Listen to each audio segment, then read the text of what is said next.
Hello, night listener, and welcome to Little Nightmare. I'm Emma, and tonight I'll be keeping you company to help you fall asleep. But before we begin, make sure to subscribe to the channel and leave a comment telling me where you're listening from. Story 1. It started with a leak, just a slow, lazy drip from the kitchen faucet. I ignored it like anyone would. But eventually, I noticed something wrong with the sound. The rhythm was too deliberate, not random, not mechanical. It was repeating a pattern, a sequence. I recorded it, listened back. There were breaks, like punctuation. It was communicating. At first, it sounded like static, then like breathing.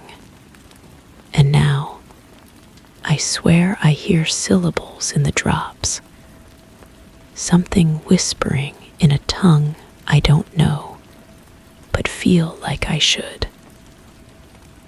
Last night, I caught myself mouthing along with it. The dripping began on a Tuesday, though I can't say when exactly. I was washing dishes when I first heard it, a steady rhythm that seemed to pulse against the ceramic sink. The sound was softer than normal water drops, almost muffled, like drops falling through thick air. I turned the handle tighter, but it persisted. The metallic taste in my mouth grew stronger as I listened. I left it alone for days, assuming it would stop on its own. But the pattern became more pronounced. 7 quick drops, then a pause. 3 slow ones. Another pause. Then a burst of 12 rapid drops that sounded almost urgent. I found myself counting them, anticipating the next sequence. The refrigerator's hum seemed to harmonize with it, creating an undertone that made my teeth ache. That's when I decided to record it. I placed my phone on the counter and let it capture the sound for an hour.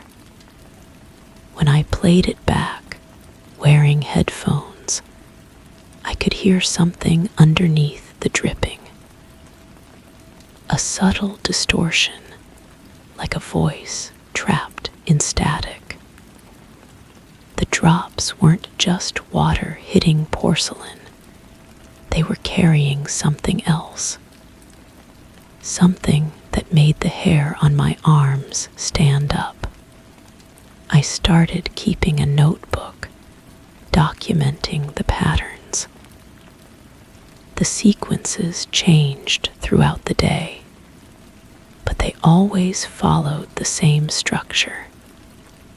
A series of quick drops, a pause, slower drops, another pause, then a rapid finale.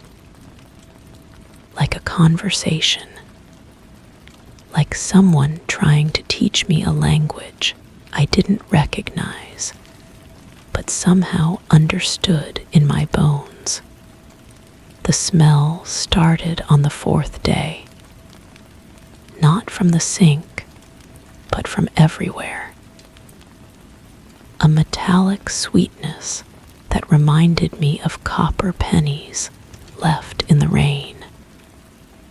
It was strongest in the kitchen, but I could detect traces of it in every room. The scent would intensify whenever I listened closely to the dripping, as if my attention was feeding it. I tried to ignore it, but the pattern was becoming embedded in my mind. I'd wake up with the rhythm echoing in my thoughts. While walking, my footsteps would unconsciously match the sequence. When I typed, my fingers would pause at the same intervals. The pattern was rewriting itself into my daily movements. One evening, I decided to touch the faucet while it was dripping. The metal was warm, almost body temperature, despite the cold water running through it. But more disturbing was the vibration. The entire faucet pulsed with each drop, like a heartbeat. The vibration traveled up my arm, settling in my chest cavity where it seemed to resonate with my own pulse. I called a plumber, but when he arrived, the dripping had stopped. He examined the faucet, found nothing wrong, and left with a confused expression. The moment his truck disappeared from view, the dripping resumed. This time, the pattern was different, more complex, more insistent. The drops began to echo strangely in the house, not just in the kitchen, but in rooms where no water ran. I'd hear the familiar sequence coming from the bathroom, the bedroom, even the closets. Each echo was slightly distorted, like the sound was being filtered through different materials. The house was learning the pattern, repeating it back to me in its own voice. I started staying awake to listen. The pattern was most active during the quiet hours, when the world outside fell silent. It was then that I began to distinguish what sounded like syllables within the drops.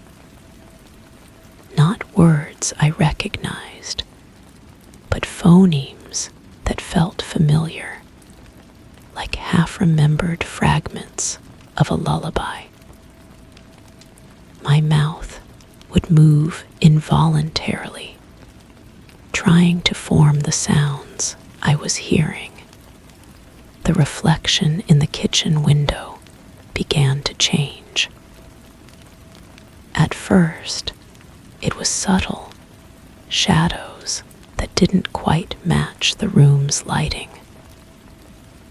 But as the days passed, the reflection showed drops falling upward instead of down. The inverted image moved independently, creating patterns that my eyes couldn't follow, but my mind insisted on tracking. I tried to break the faucet, thinking that would end it. But when I struck it with a wrench, the metal absorbed the impact without a sound. The tool left no mark, no dent. The faucet continued its pattern, unchanged, as if nothing had happened. My hand, however, began to tingle with the same rhythm as the drops. The pattern started appearing in other places. In the way light filtered through the curtains, in the spacing of cracks in the wall, in the arrangement of objects on my desk. Everything was organizing itself according to the sequence, creating a visual echo of the sound that had taken residence in my head. I recorded myself sleeping and discovered that I was speaking in the rhythm of the drops. Fragments of words in a language I didn't know, but pronounced with perfect confidence. My sleeping self knew something my waking mind couldn't grasp. The recordings revealed that I was having conversations with the pattern, responding to its sequences with my own. The final night, I woke to find the entire house pulsing with the rhythm. Every surface vibrated in unison. The walls breathed with the pattern. The floors hummed with it. I was no longer listening to the dripping. I was inside it, part of its endless conversation. I approached the faucet one last time. The drops were falling upward now, defying gravity, each one catching the light like a small star. They hung in the air for a moment before disappearing into something that wasn't quite darkness. The pattern had become visible, a living thing that existed in the space between sounds. That's when I understood. The faucet wasn't leaking, it was weeping. And now, so was I. The house sold quickly after I moved out. The new owners mentioned that the kitchen faucet had a peculiar drip, but they found it soothing, almost musical. They've started keeping notebooks, documenting the patterns. They tell me they've begun to hear voices in the drops. I still hear it, even in my new home. The pattern follows me, carried in the rhythm of my heartbeat. Sometimes, when I'm alone, I catch myself responding to it, whispering back in that language I never learned, but somehow always knew. The conversation continues, and I'm no longer sure who's teaching whom. Did you enjoy this story? Personally, I found it deeply unsettling in the most fascinating way.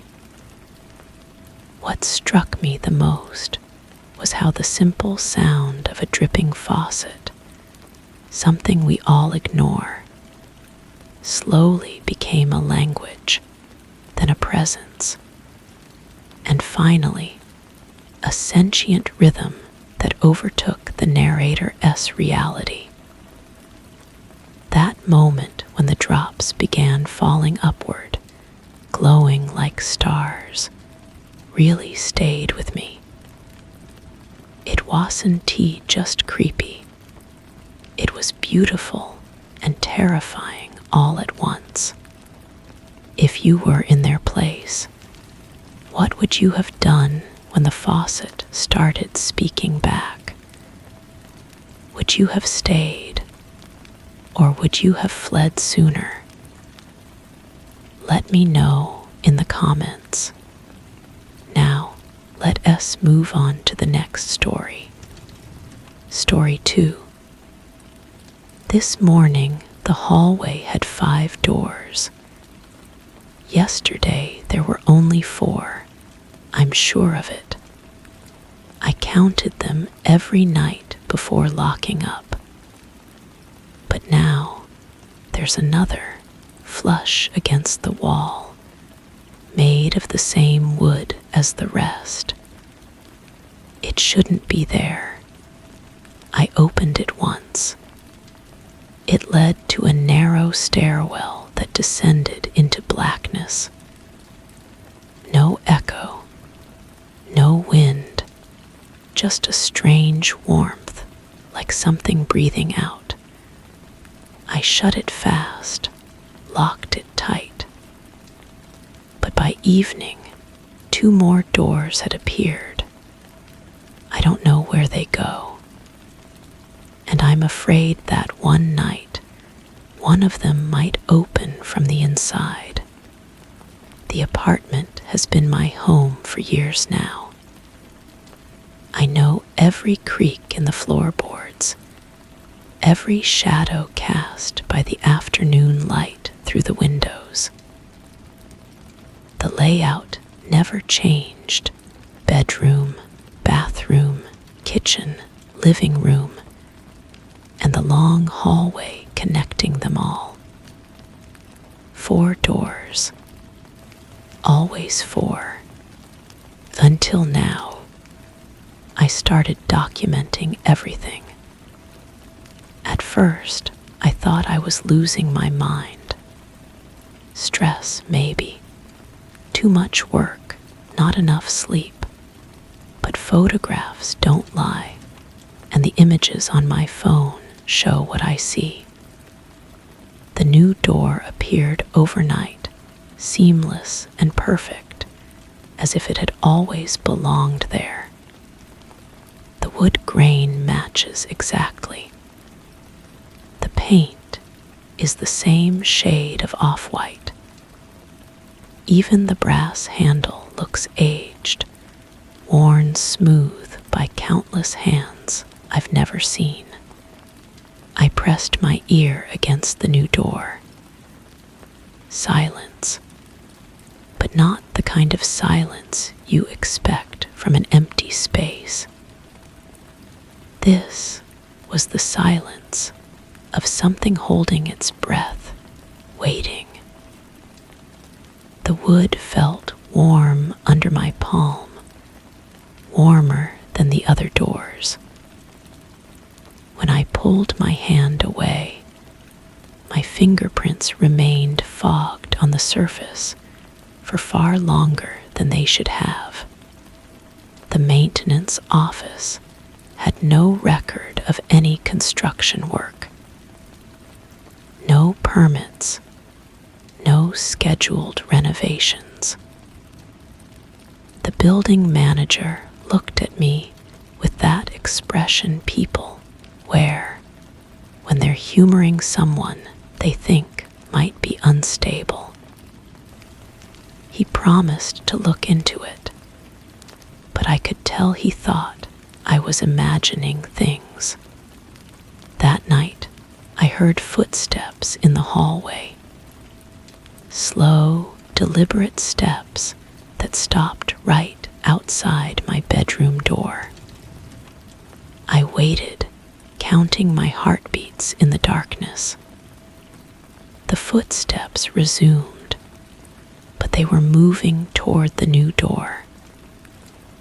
I heard the soft click of a handle turning, the whisper of wood sliding against wood. Then nothing. In the morning, there were 7 doors. I called in sick to work.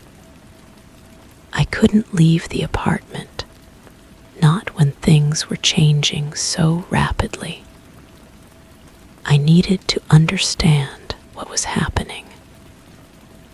I set up my laptop to record the hallway, positioned at an angle where I could see all the doors at once. I watched the footage back and fast forward, looking for the moment when new doors appeared. They materialized slowly, like developing photographs. First, a faint outline would appear on the wall. Then the wood grain would deepen. The paint would solidify, and finally the handle would manifest, complete with its own set of scratches and wear marks. The process took hours, but it was undeniable. I tried opening the newer doors. Most led to more stairwells, each one different. Some descended into that same warm darkness. Others spiraled upward, disappearing into shadow. One opened onto a narrow corridor lined with mirrors, but the reflections were wrong. They showed me standing in rooms I'd never been in, wearing clothes I didn't own. The smells started next. Cooking food from the spaces behind the doors, even though I could see they were empty. The scent of fresh bread from one, coffee and cigarettes from another. Sometimes, late at night, I caught the smell of rain on concrete, even though my apartment is on the 5th floor. By the end of the week, there were 12 doors. The hallway felt impossibly long now, stretching further than the apartment's actual dimensions should allow. I measured it with a tape measure, but the numbers didn't make sense. The hallway was longer on the inside than the outside. I stopped opening the doors, but I couldn't stop listening to them.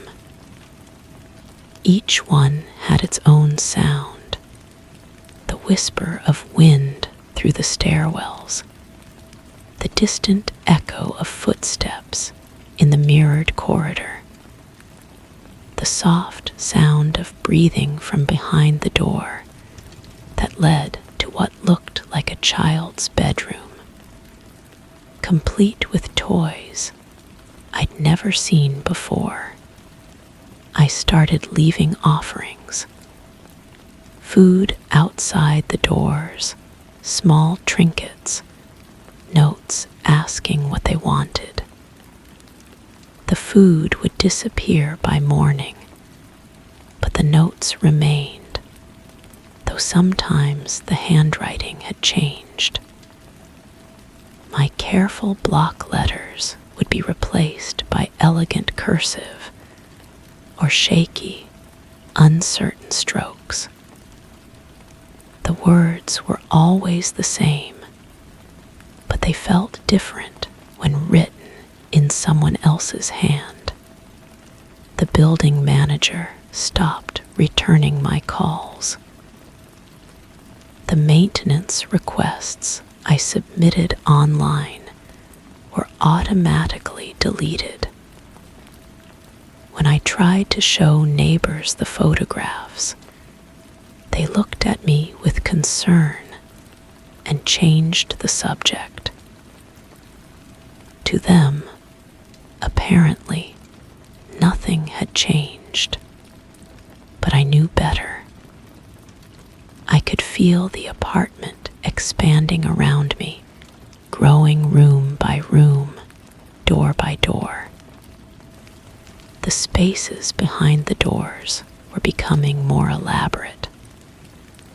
I glimpsed furnished rooms, complete with personal belongings, clothes in closets, books on shelves, photographs of people I didn't recognize.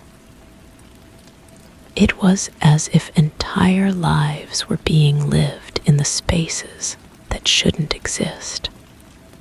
Last night, I heard voices, conversations drifting through the walls, too muffled to make out words, but clear enough to know they were there.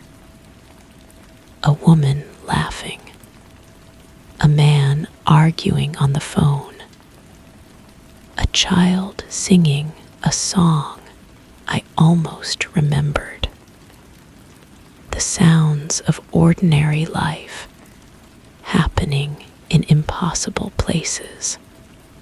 I woke up this morning to find 19 doors in my hallway. The apartment feels vast now, a labyrinth of possibilities I'm afraid to explore. Some of the doors have begun to show signs of use, scuff marks on the thresholds, fingerprints on the handles, the subtle wear patterns that come from regular opening and closing. I'm documenting everything, but I'm running out of space in my notebooks. My phone's memory is full of photographs that seem to shift slightly each time I look at them.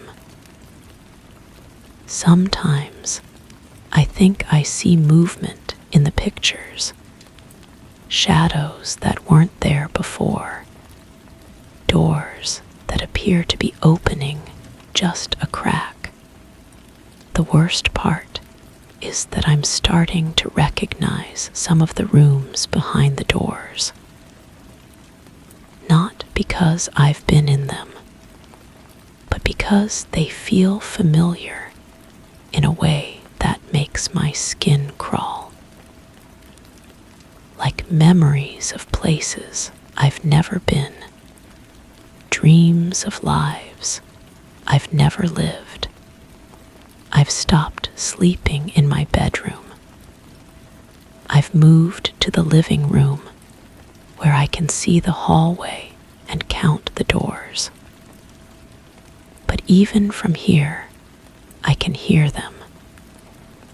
The soft sounds of habitation, the whisper of movement in spaces that shouldn't exist. Sometimes I catch glimpses of light under the doors, as if someone is awake in there, living their life in the impossible rooms. The apartment is becoming something else, something bigger than what it was, filled with spaces that don't belong to me. I'm afraid that soon I won't be able to tell which door leads to the world outside.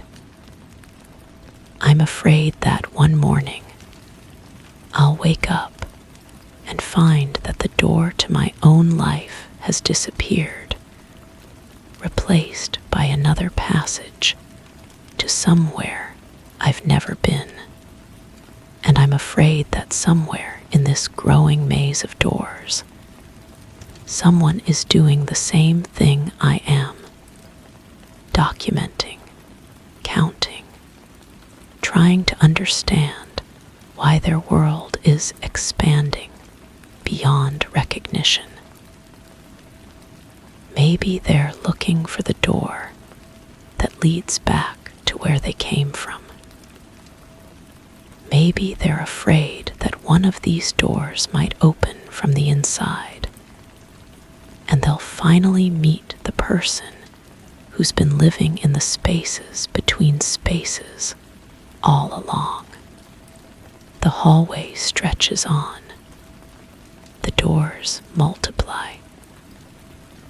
And somewhere in the impossible architecture of my transformed home, I hear the sound of someone else counting, someone else afraid, someone else trying to find their way back to a reality that no longer seems to exist.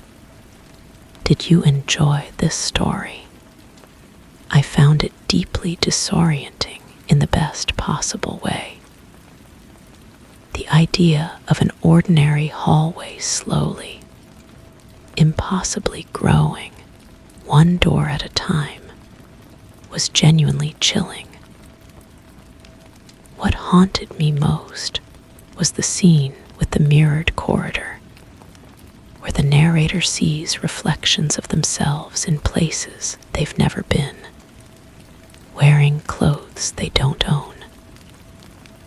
That quiet, creeping sense of identity unraveling, of the self slipping into unknown rooms, is far more terrifying than anything loud or violent. And the fact that some doors are starting to show signs of life, like scuff marks or smells of food, makes it feel like the world is slowly being rewritten around them. What would you have done? Would you have opened the doors or barricaded them? Tell me what you'd do in the comments. Now, let's move on to the next story. Story 3. I use the mirror every morning. Same frame, same crack in the corner. But a few days ago, I noticed something strange. My reflection smiled when I didn't. It was brief, subtle. I thought I imagined it. Then it happened again, but worse. My reflection turned its head, slower than me, watching something behind me I couldn't see. I looked over my shoulder, nothing. But when I faced forward again, the reflection didn't match my position. It was 5 seconds behind, or ahead. I can't tell anymore. All I know is it remembers things I don't, places I've never been, faces I've never met. But recognize, the bathroom feels different now.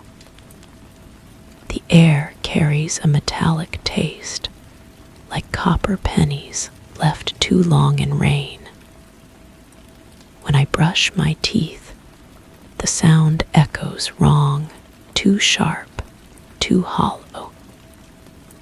The fluorescent light above flickers just enough to make me question whether it's happening at all. But the mirror, that's where everything changes. The surface feels warm when I lean close, as if something behind the glass is breathing against it from the other side. I started documenting everything.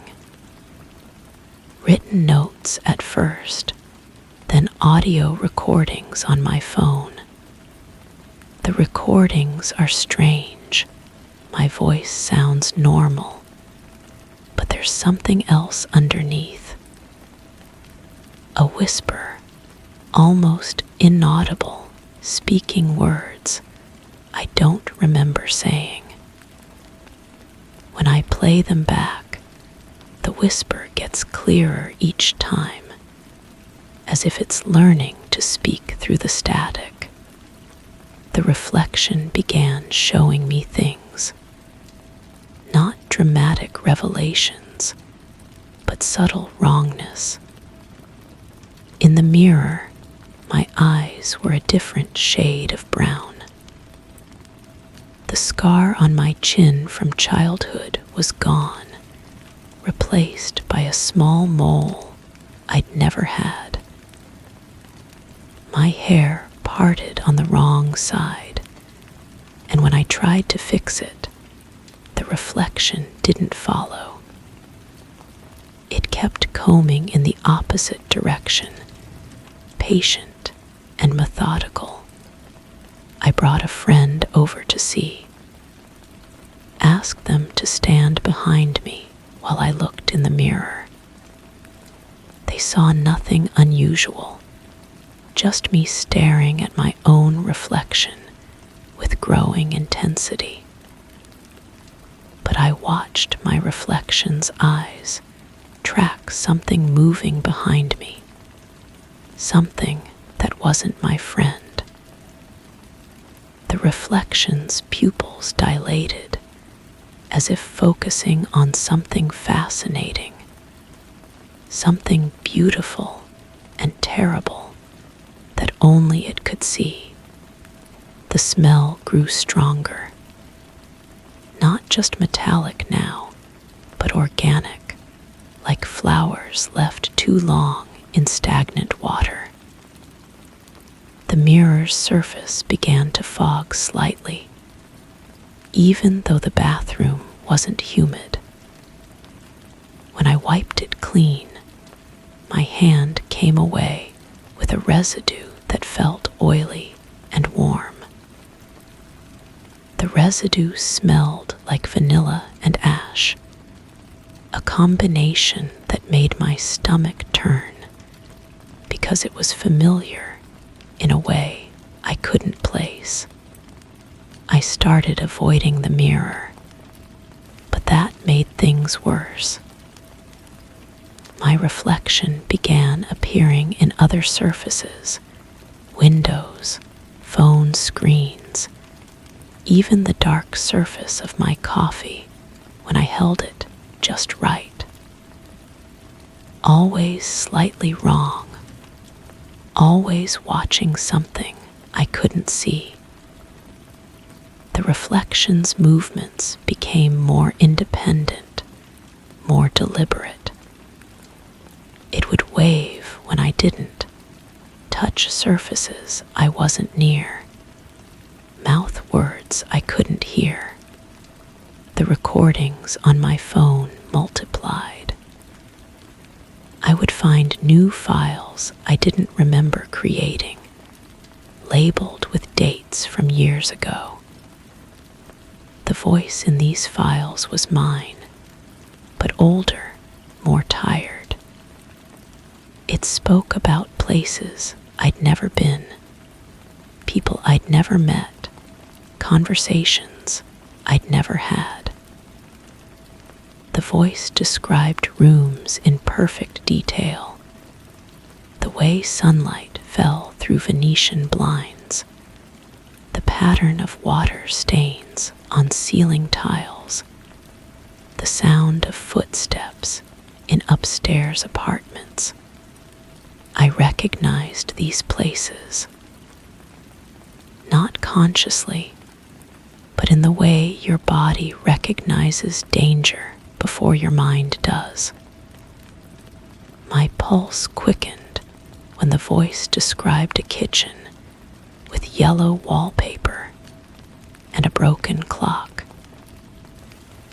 My hands trembled when it mentioned a bedroom with carpet that smelled like lavender and cigarettes.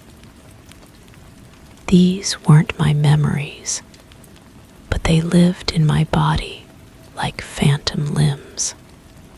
The reflection started writing, not with its hands, but somehow words appeared on the mirror's surface, as if condensation was forming letters.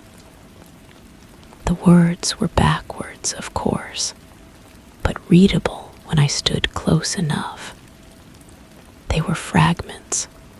Remember the green room? She never came back. The key under the third step. Each phrase triggered a physical response, a tightness in my chest, a taste of iron in my mouth, a sudden urge to look over my shoulder. I couldn't sleep. Every reflective surface in my apartment showed a slightly different version of me, all of them more aware, more knowing than I felt. The version in the bathroom mirror aged faster than the others.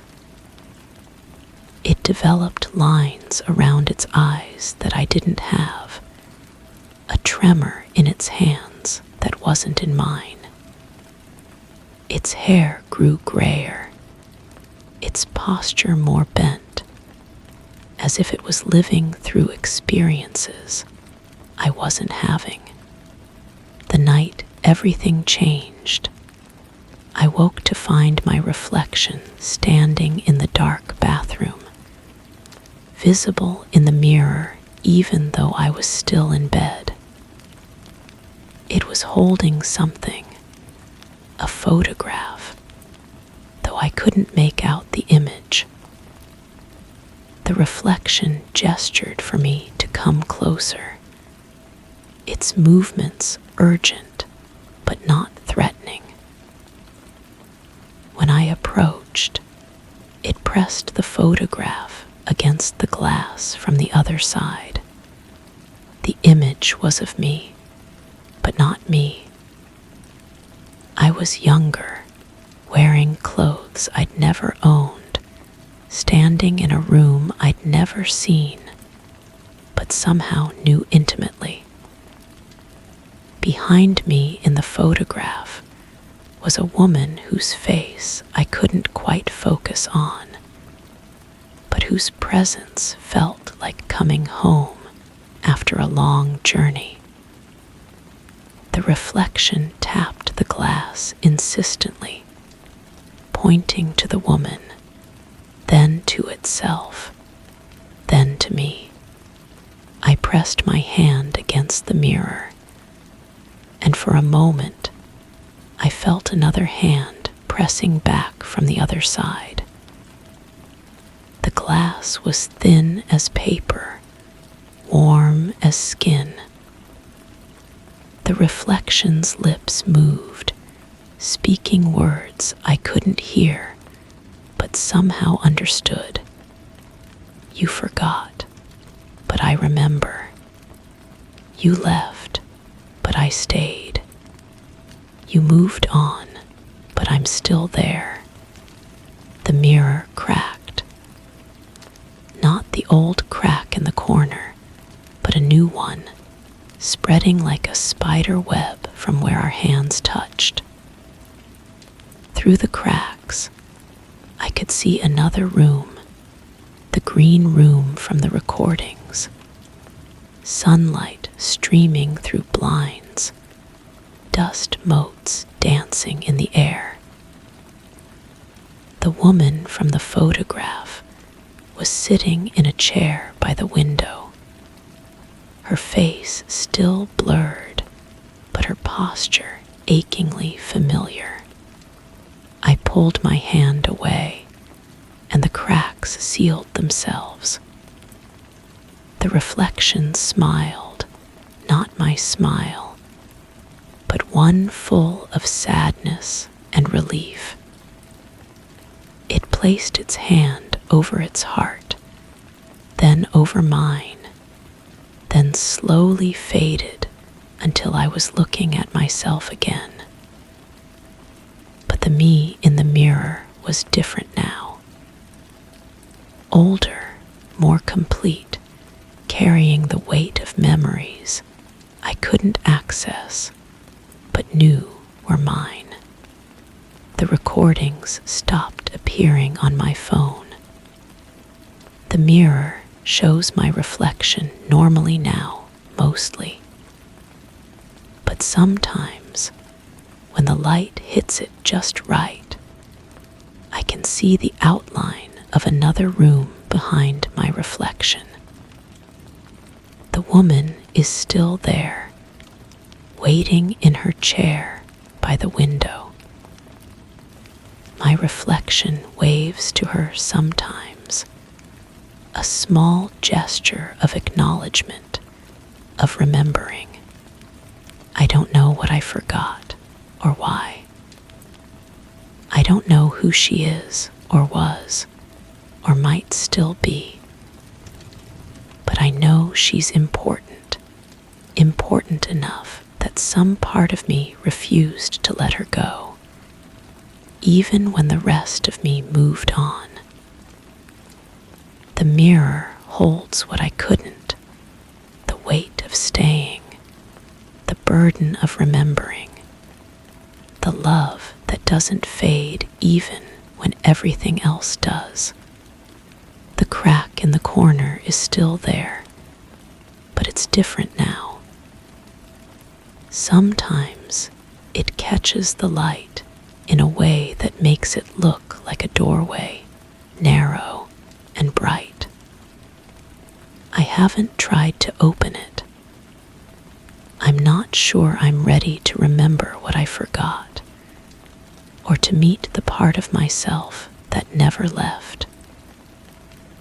But I know it's there, waiting, watching, remembering everything I was too afraid to keep. The mirror knows things I don't. It always has. The only difference now is that I know it knows, and somehow that makes the forgetting a little easier to bear. Did you enjoy this story? I found this one haunting in the quietest, most intimate way. The idea that a reflection could hold not just a distorted image, but memories, your memories, the ones you've forgotten or abandoned, is deeply unsettling. The moment when the reflection ages faster than the narrator, or smiles when they don tea, truly stuck with me.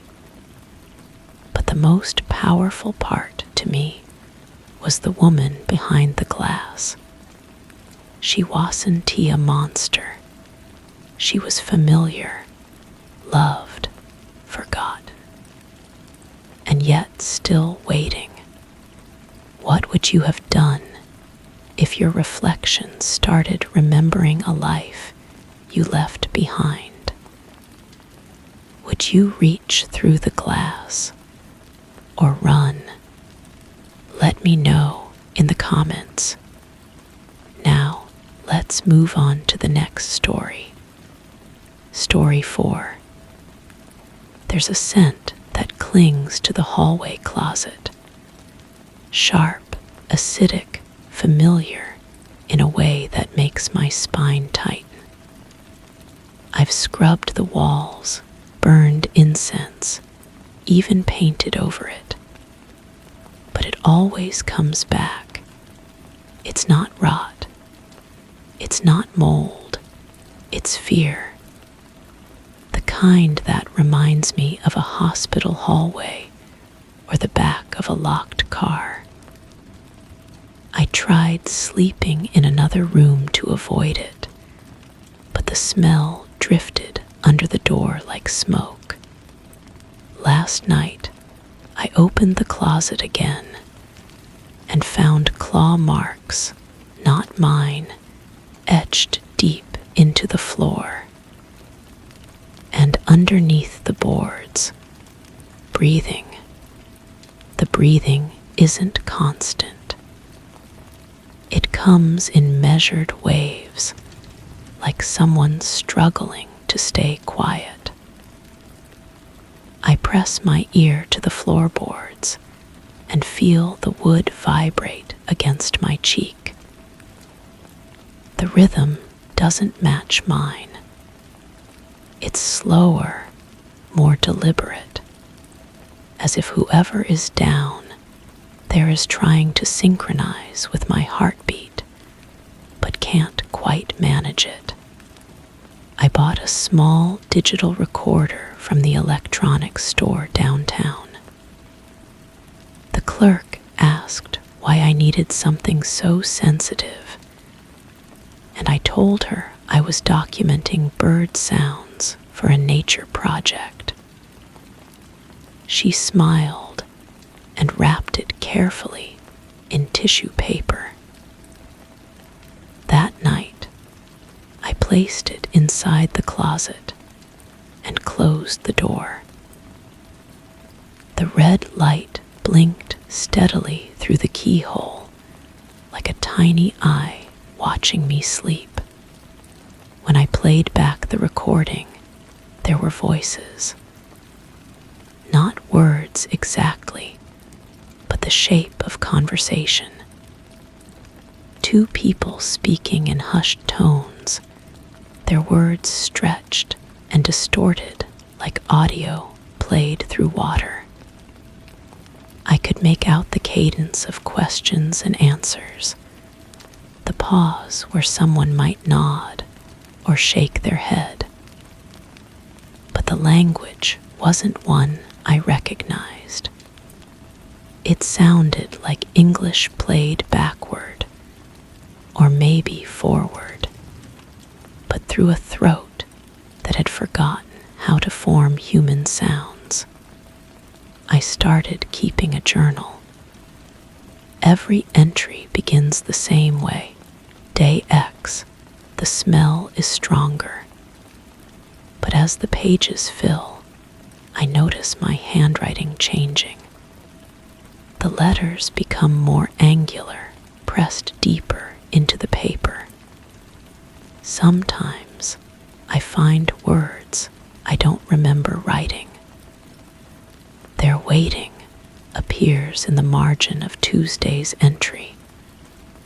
Almost ready is scrawled across the bottom of Thursday's page in what looks like my hand, but feels like someone else's thoughts. The closet door started opening by itself. Just a crack at first, barely enough to notice. But each morning, the gap widens. I've tried everything.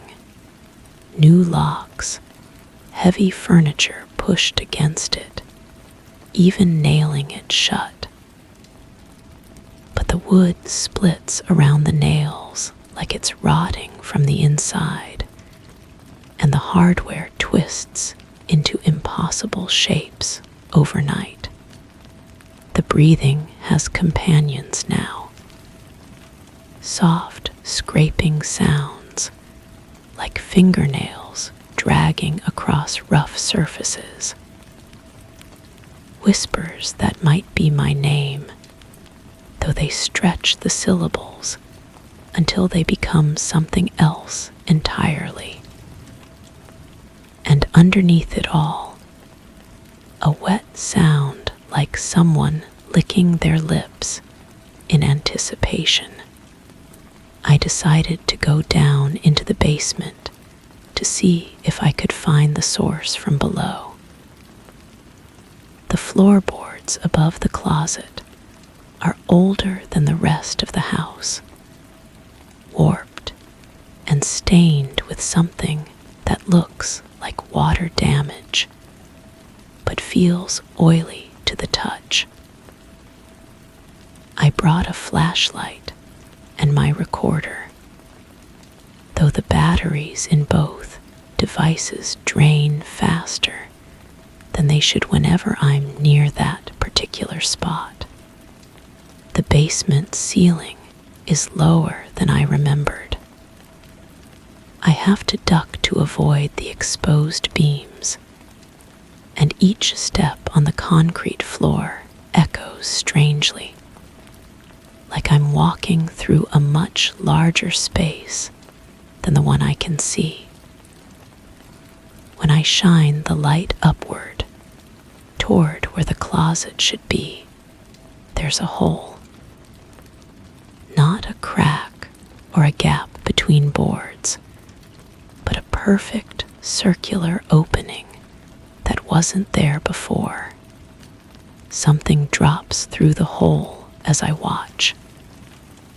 It lands on the concrete with a soft thud, and when I point my flashlight toward it, I see it's a photograph. The image is blurred, but I can make out a figure standing in what looks like my hallway. The person is facing away from the camera, reaching toward a door that might be the closet. Their posture suggests they're listening to something, head tilted at an angle that makes their neck look broken. I pick up the photograph, and my fingers come away sticky. The image isn't printed on paper. It's pressed into some kind of thin, flexible material that feels warm to the touch.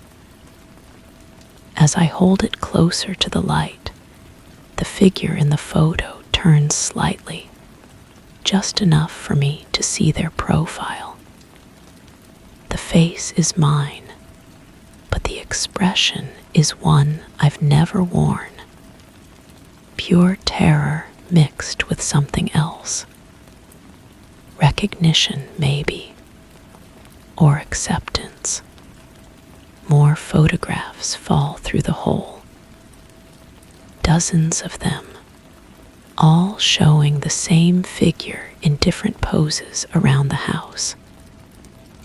Opening the closet door, kneeling beside the floorboards, sitting up in bed with wide, staring eyes. In each image, the figure looks more and more like me, but wrong somehow.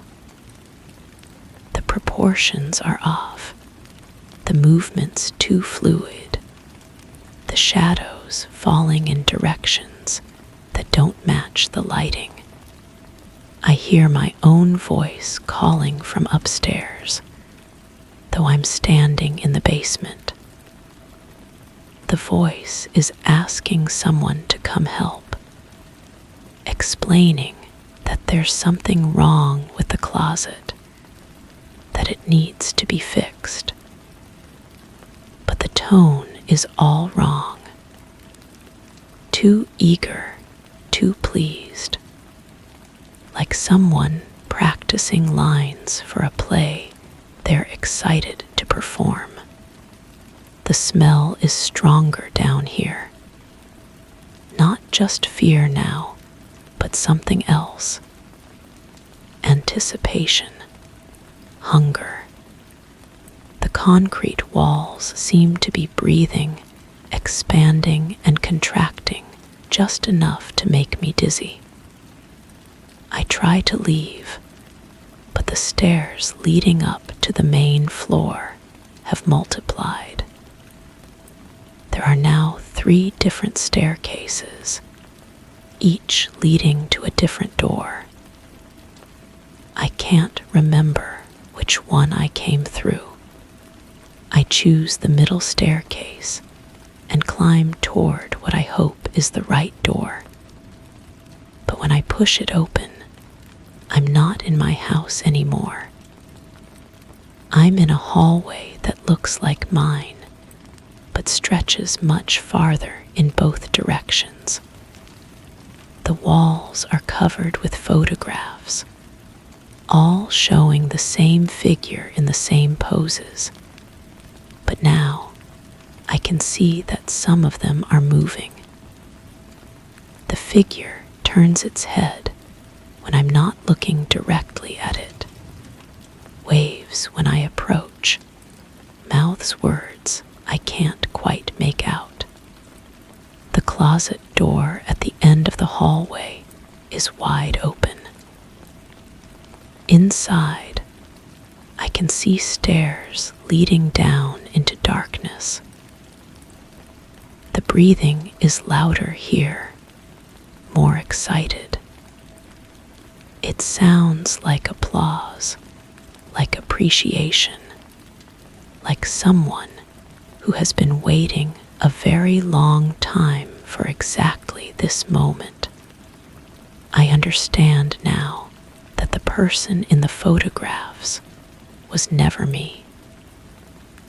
It was someone else, someone who looked like me, someone who had been living in my house and sleeping in my bed while I was somewhere else entirely.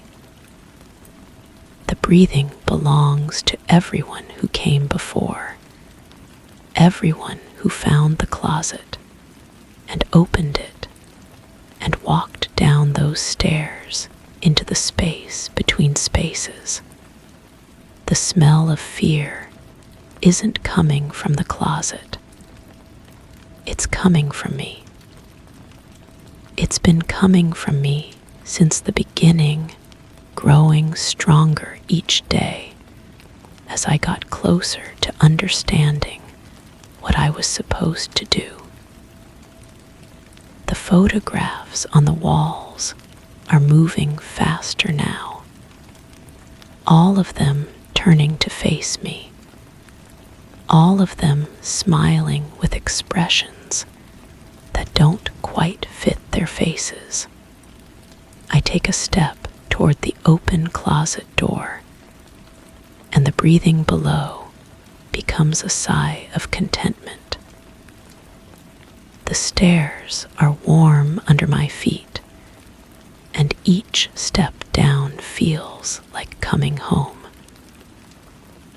Behind me, I can hear someone else entering the hallway, someone else discovering the smell, someone else starting to document the mystery that will lead them exactly where it led me. The photographs on the walls are blank now, waiting for new images. And somewhere above, a digital recorder blinks its red light, faithfully documenting the sound of footsteps that will never find their way back up those stairs. Did you enjoy this story? I thought this one was especially chilling in how it turned something mundane, like a hallway closet, into a slow descent into something untraceable and ancient. What really stayed with me was the moment when the photograph drops through the hole and shows the narrator's own terrified face, not just seen, but recognized. That realization that maybe it was never really them, or that something else had been pretending to be them, hit me hard. And the shifting staircases, the moving images, the sound of their own voice calling from upstairs, it all builds this quiet terror, that docent scream. It breathes. What would you have done if you found claw marks under your floor and heard your own voice calling from a different room? Would you follow the breathing, or would you run? Let me know in the comments. Now, let's move on to the next story. Story 5. I live alone. I don't invite people over. No one has a key.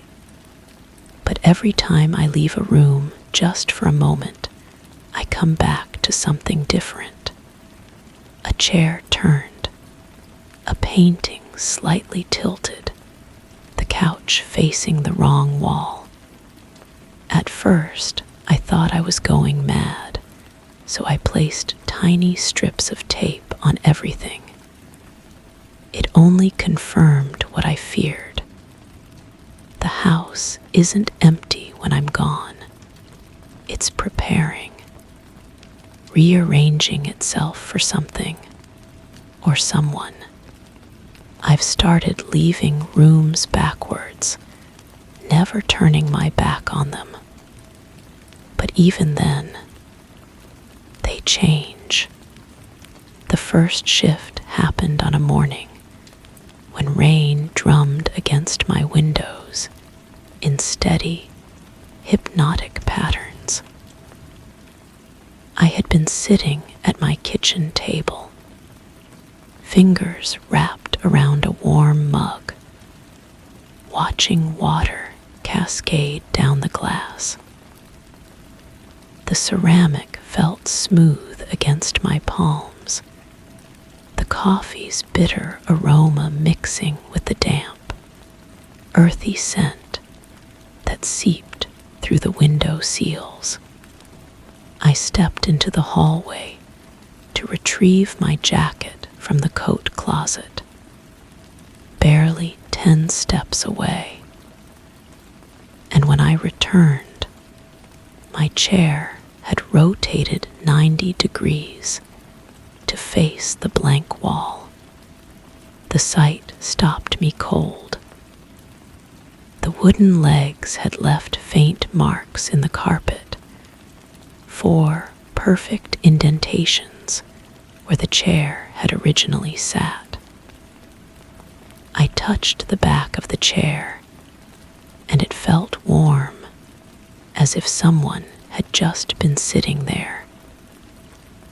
The warmth spread through my fingertips, sending a peculiar tingling sensation up my arms. I told myself I must have bumped it, though I couldn't recall touching it at all. Over the following days, the movements became more frequent. My reading lamp would shift from one side of the end table to the other. The throw pillows on my couch would rearrange themselves into perfect symmetry when I had deliberately left them scattered. Each time, I would find myself standing in doorways, studying the rooms with growing unease. The air itself seemed different when I returned, heavier, as if it had been disturbed and was still settling back into place. I began documenting everything. A small notebook became my constant companion, filled with sketches of how I left each room and how I found it upon return. The patterns were subtle but undeniable. Objects moved in ways that suggested purpose, not randomness. My books would organize themselves by height rather than the alphabetical order I preferred. Picture frames would turn slightly inward, as if trying to hide their contents from view. The house developed its own rhythm during these transformations. Floorboards would creak softly when I was absent, sounds I never heard when I was present. The walls seemed to exhale and contract, settling into new configurations. I started placing my ear against the surfaces, feeling for vibrations. Sometimes I could detect the faintest tremor, like a heartbeat pulsing through the wooden framework. My attempts to catch these movements in action proved futile. I tried hiding around corners, positioning mirrors to watch rooms while I pretended to leave. The house seemed to sense my presence, remaining perfectly still whenever I was watching. It was as if the very act of observation prevented the phenomenon from occurring. This realization filled me with a creeping dread that settled in my chest like cold water. The scent began appearing around the same period. A faint smell of vanilla and cedar, completely foreign to my home. It would linger in rooms where furniture had moved, clinging to the air like an invisible signature. I searched for the source, checked for air fresheners, investigated the ventilation system, even called a repair service to examine the heating units. Nothing explained the presence of this haunting fragrance that seemed to announce each transformation. I started leaving rooms backward, never turning my back on the spaces I was departing. My movements became deliberate and calculated, each step measured to maintain visual contact with the furniture until the last possible moment. But even this precaution proved insufficient. The movements continued, somehow occurring in the split second when I finally had to face forward to walk down the hallway. The psychological toll began manifesting in physical ways. My sleep became fragmented, filled with dreams of furniture sliding across floors while I watched helplessly. I would wake to find my bedroom chair facing my bed, though I was certain I had left it pushed under my desk. The sensation of being watched became constant, a prickly awareness that crawled along my skin like invisible insects. One evening, as shadows lengthened across my living room floor, I decided to confront whatever was happening. I sat in my armchair, hands gripping the worn fabric arms, and spoke aloud to the empty room. My voice sounded strange in the silence, hollow and uncertain. I asked who was there, what they wanted, why they were rearranging my space. The house absorbed my words without echo, and the air grew thick with expectation. That night, the movements escalated. I woke to find my entire bedroom transformed. The bed had rotated to face the window instead of the door. My dresser had shifted to the opposite wall. Books from my nightstand had arranged themselves in perfect stacks on the floor, creating a pathway from my bed to the window.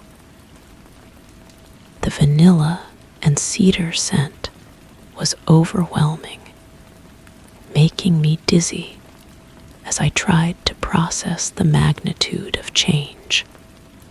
I fled to my kitchen, seeking the comfort of familiar space, but found chaos there too. Chairs surrounded the table in a perfect circle, though I owned only 2 dining chairs. The additional seating had been pulled from other rooms, creating an arrangement that suggested a gathering or meeting. The implication was clear. My home was preparing for occupants I could not see. The final transformation happened when I least expected it. I had been standing in my hallway, paralyzed by indecision about which room to enter, when I heard a sound that made my blood freeze. It was the distinct scraping of heavy furniture moving across hardwood floors, coming from my living room. But this time, I was home. I was present, and the movement was happening anyway. I approached the living room doorway with trembling steps, my hand pressed against the wall for support. The wallpaper felt warm beneath my palm, pulsing with that same subtle rhythm I had detected before. as I rounded the corner, I saw my couch sliding slowly across the floor, rotating to face the center of the room. Other pieces followed in a choreographed dance, the coffee table gliding to a new position, the bookshelf swiveling on its base, the floor lamp bending at impossible angles. The sight should have terrified me, but instead, I felt a strange sense of completion. The furniture moved with purpose and intelligence, each piece finding its designated place in an arrangement I had never seen before. The room was transforming into something that belonged to someone else, someone who had been patiently waiting for me to witness their presence. I stood transfixed as the final piece, a small side table, rolled across the room to complete the configuration. The scraping sounds ceased, replaced by a profound silence that seemed to press against my eardrums. The vanilla and cedar scent intensified until it was almost visible, creating shimmering distortions in the air like heat waves rising from summer pavement. Now, weeks later, I no longer leave rooms. I remain in my kitchen, surrounded by the few pieces that seem content to stay in place. The rest of the house has been claimed by whatever force orchestrates these movements.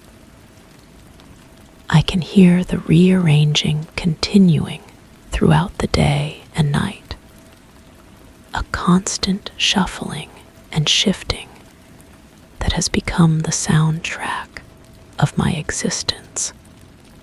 The house is no longer mine. It never was. I was simply the caretaker, unknowingly preparing the space for its true inhabitants. They have been patient, subtle, gradually acclimating me to their presence before revealing themselves through their rearrangements. Now they move freely, confident in their dominion over the space I once called home. I write this account knowing that eventually they will come for me too. The sounds are getting closer, the vanilla and cedar scent growing stronger. Sometimes I catch glimpses of movement in my peripheral vision, shadows that don't belong to any object in the room. The house is preparing for something bigger than furniture rearrangement. The question that haunts me isn't who they are or what they want. It's whether I was brought here to witness their emergence, or whether I am simply the final piece of furniture to be moved into place. Did you enjoy this story? I found this one especially unsettling, not because of loud horrors or violence, but because of its quiet inevitability. The house docility chase or attack it prepares. The scene that stuck with me most was the perfectly arranged circle of chairs in the kitchen, as if hosting a gathering for unseen guests. That detail gave me chills. It wasn't just random change. It was purposeful. That kind of slow invasion of space, without a clear antagonist, is deeply eerie. What would you have done if your home started preparing itself for someone else while you were still living in it? Would you stay, try to fight it, or leave before it finishes whatever it is doing? Let me know in the comments. Now, let's move on to the next story. Story 6. I never used to keep plants, but last month a neighbor left one outside my door. No note, just a small pot with long, spindly stems. I brought it in. Since then, I've noticed something disturbing. Every morning, the vines stretch a little farther toward the couch, the bed, the fridge, but most disturbingly, toward me, toward my mouth. Last night, I woke up gagging. One of the vines had reached my lips. I cut it, threw it away. But now there are more. Tiny green shoots rising from the floorboards. I think the plant wasn't a gift. It was a warning. The first thing I notice when I wake up is the smell. Sweet, almost medicinal, like antiseptic mixed with honey. It clings to my throat, making me swallow reflexively. The apartment feels different now, heavier somehow, as if the air itself has thickened overnight. I pad barefoot across the hardwood floor, feeling the subtle vibration beneath my feet, a gentle pulse that seems to match my heartbeat. The plant sits where I left it, near the window. But something has changed. The vines that yesterday barely reached the edge of the pot now cascade toward the floor, their tips gently swaying despite the absence of any breeze. I lean closer, studying the delicate tendrils. They're beautiful, really. Emerald green with veins of silver that catch the morning light like tiny rivers of mercury. I touch one of the leaves, and it's warm. Not sun-warmed, but warm from within, like skin. The texture is wrong too smooth, too yielding. It gives beneath my finger with a softness that makes my stomach turn. I pull my hand back, but the leaf follows my movement for just a moment before settling back into place. That's when I notice the sound. A whisper-soft rustling that seems to come from everywhere and nowhere at once.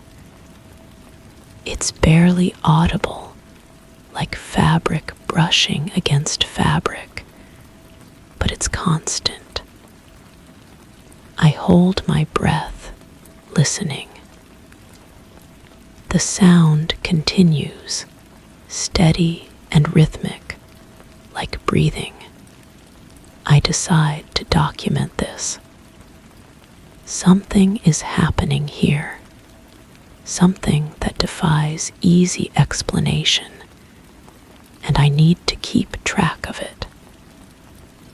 I find a notebook and begin writing, recording the plant's dimensions, the direction of its growth, the the strange warmth of its leaves. As I write, the rustling grows slightly louder, as if the plant is responding to my attention. Over the next few days, my observations become more detailed. The vines grow with impossible speed, extending several inches each night. They seem to favor certain directions, always toward sources of warmth, toward the places where I spend the most time. They reach across the coffee table where I eat my meals, stretch along the arm of the chair where I read, creep toward the bathroom where I brush my teeth. But it's their movement during the day that truly unnerves me. When I'm not looking directly at them, they shift. I'll glance away for a moment, and when I look back, a vine has moved closer to my laptop. Another has curved toward the spot where I was standing. They're following me, learning my patterns, anticipating my movements. I start taking photographs, trying to capture the subtle changes. In the pictures, the vines appear motionless, innocent. But I know better. I can feel their attention like a physical weight, their silent observation pressing against my skin. The sweet smell grows stronger, more cloying. It seeps into my clothes, my hair, my dreams. The dreams are the worst part. I find myself in a garden that doesn't exist, surrounded by plants that pulse with their own inner light. They whisper to me in voices I almost recognize, calling me closer, promising things I can't quite understand. I wake with the taste of nectar on my tongue and dirt under my fingernails. Though I haven't been gardening, I try moving the plant to different rooms, but it makes no difference. The vines continue their relentless growth, finding new paths, new routes to wherever I am. I discover them threading through the space between the baseboards and the wall, emerging from cracks in the plaster I never noticed before. They're not just growing, they're exploring, mapping the apartment, learning its secrets. The breaking point comes when I wake up one morning to find a vine wrapped loosely around my wrist. It's not tight enough to hurt, but it's there, warm and alive against my skin. I jerk away, but the vine doesn't release immediately.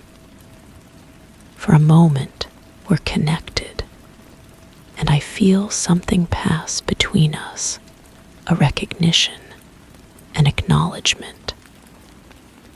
Then it lets go, settling back with what I can only describe as satisfaction. I know I should get rid of the plant. Throw it out, burn it, take it as far away as possible. But something stops me. Maybe it's curiosity, or maybe it's fear of what might happen if I try to remove it. The vines have grown beyond the original pot now, their roots spreading through the floorboards, connecting with something deeper, something I can't see. I call the neighbor who left the plant, but their phone is disconnected. I knock on their door, but no one answers.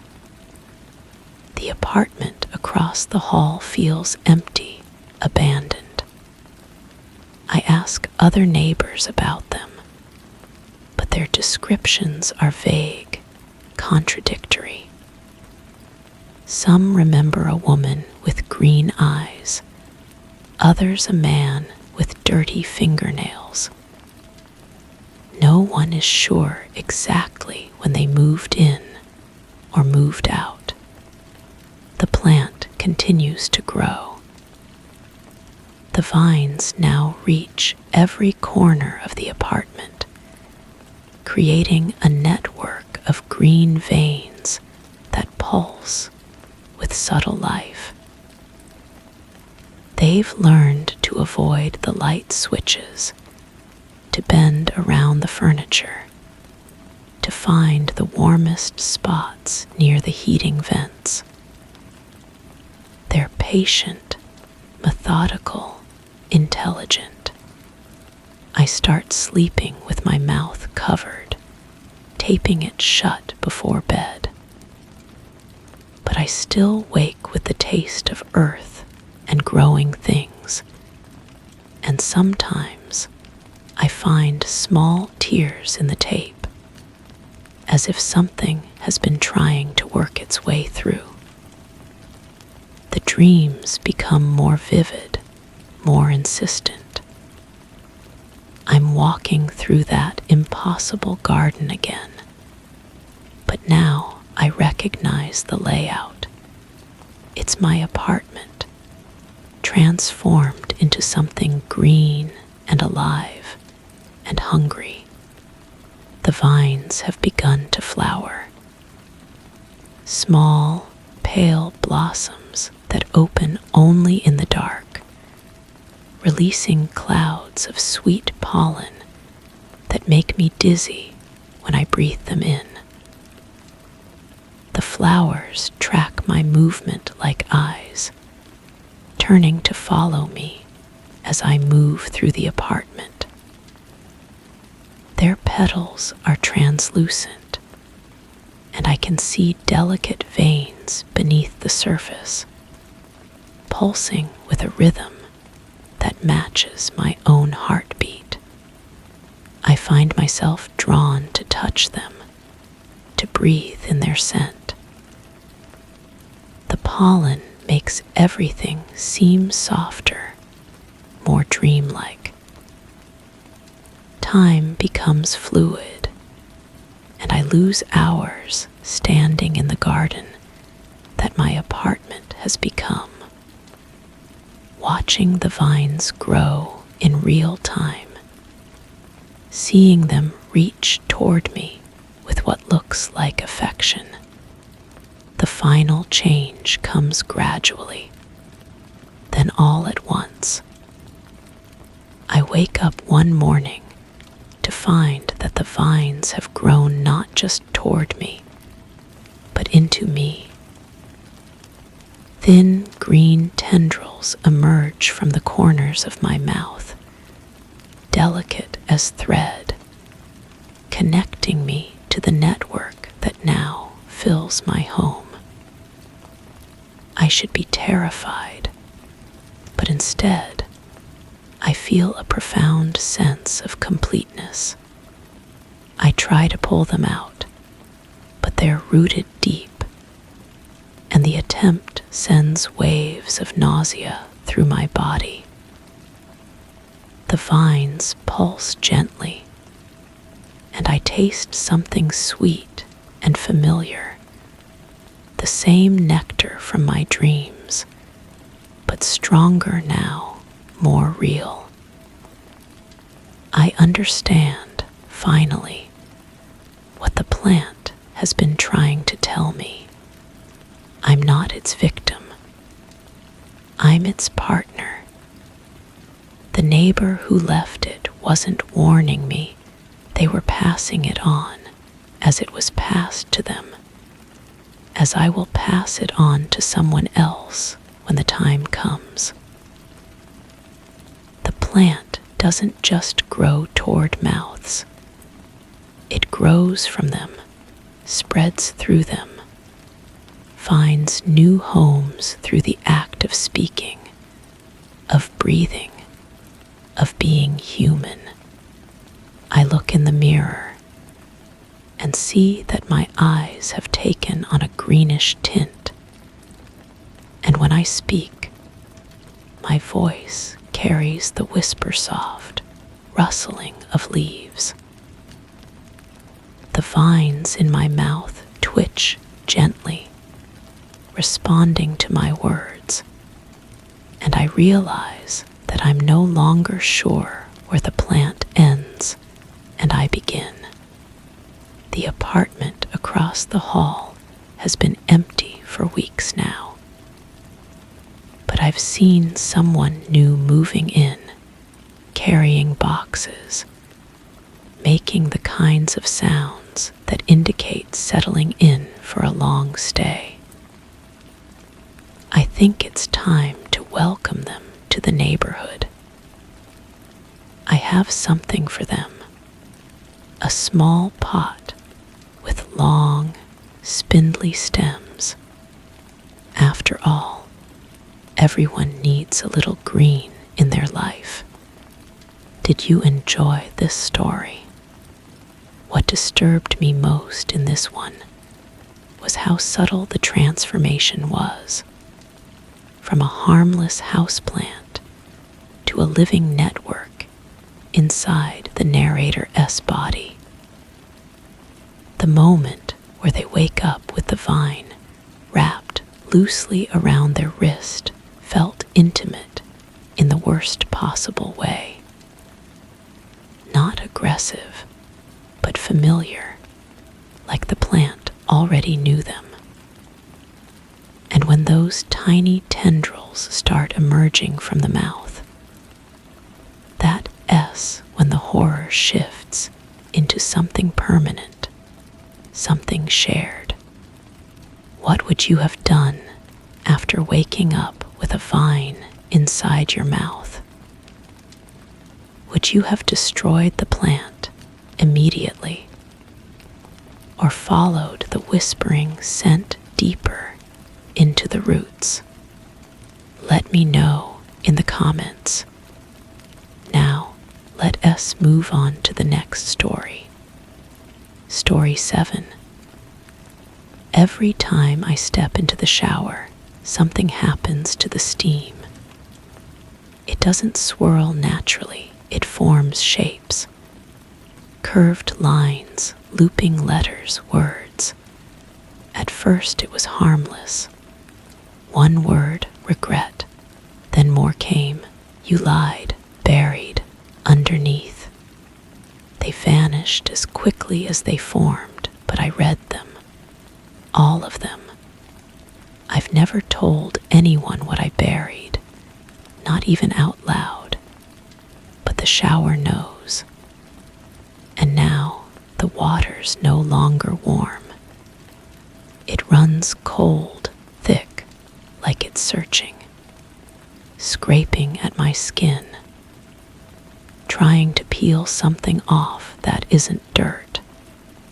The first time I noticed the words in the steam, I convinced myself it was my imagination. The bathroom mirror had fogged over completely, and through the haze, I caught a glimpse of something that looked like handwriting. The letter R curved against the glass, followed by what seemed to be an E.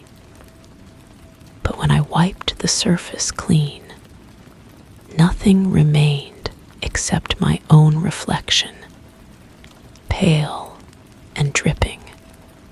I started paying closer attention after that. The steam would rise from the hot water, dense and white, clinging to every surface. But on the mirror, it would gather differently.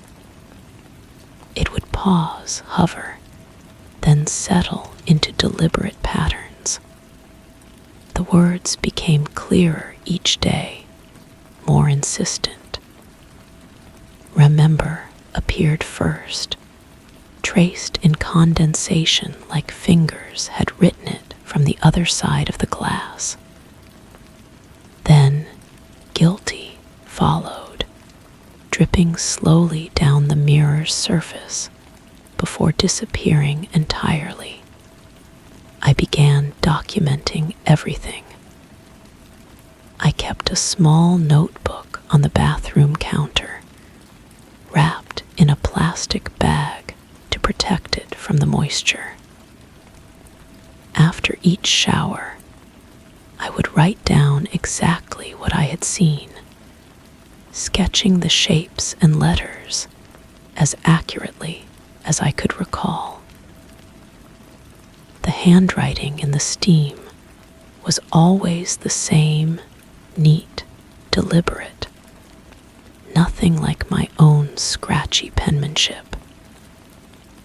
It reminded me of someone else's writing, someone I had tried very hard to forget. The water temperature started changing without warning. I would adjust the handle to the perfect warmth, step under the stream, and within moments it would turn ice cold. Not gradually, but suddenly, as if someone had turned off the hot water entirely.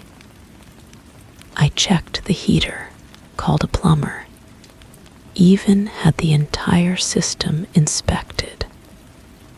Everything was functioning normally, they assured me. The water should be consistently hot, but it wasn't. It became thick, almost viscous, clinging to my skin in ways that water shouldn't.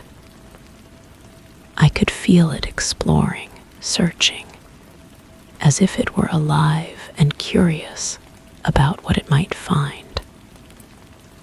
The sensation was subtle at first, just a slight heaviness to the droplets as they rolled down my arms and back.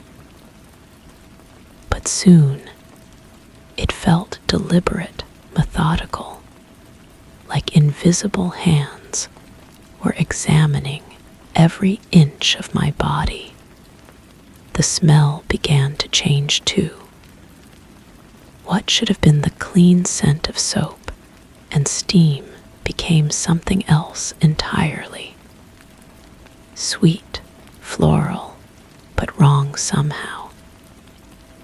It reminded me of flowers left too long in water, beginning to decay. The fragrance would fill the bathroom completely, overwhelming and cloying, making my head spin and my stomach turn. I replaced every bottle of shampoo and soap, thinking one had gone bad, but the smell persisted.